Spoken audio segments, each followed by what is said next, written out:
Moving on to the next lesson, and that is that less is sometimes more, or at the very least, it's much easier. Look, if you're the cheapest business, you're the cheapest plumber, cleaner, whatever in your area, you're gonna get a lot of clients.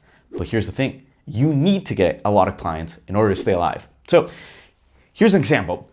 We had two cleaning clients at one point at the same time. They both came in at the exact same time. So one client said, hey, look, I want to be the cheapest one. I know how some people don't have time to clean their house, and then they don't have the money to pay someone to clean their house. You know, they're trying to grind away, they're trying to just get money to take care of their family, and they might not have the energy or time to clean. So I want to be able to help them out.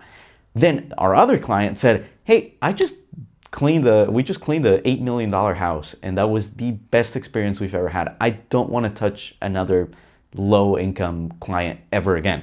So we had two complete opposites, and here's the thing. If you're on either extreme, it's really easy to make it work. So the lower client, our job there is not, hey, how do we get new clients in? If you're cheap enough, they're just gonna come flocking to you. The thing is, we need to get them. So we need to do a really good job for a really low amount of money. So we played the efficiency game, right? We just cut costs all we can. And now to make the same amount of money, our low client has to work.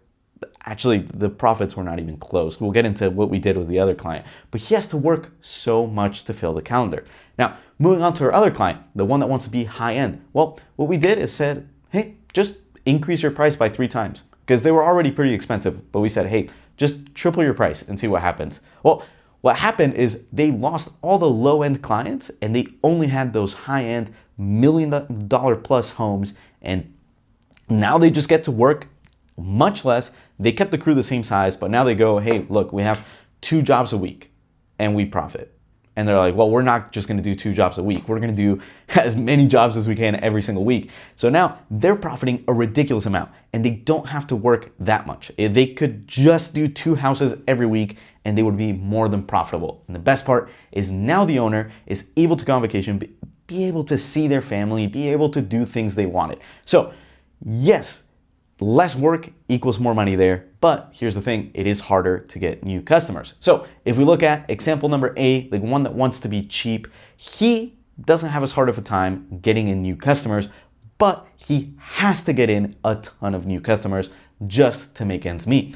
Whereas our other client is gonna have a much harder time getting in customers, but they don't need as many.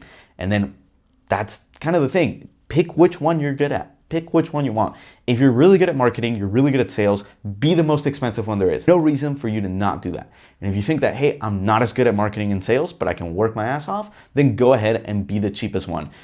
Don't sit in the middle, because then you need to be really efficient and you also need to be really good at sales, and you don't benefit from either one. You don't get the advantage of being the cheapest, of just having an easy time getting clients, and you don't get the advantage of being the most expensive and just having infinite profits every single job. So choose one of those avenues and go for one of them. Okay, stick.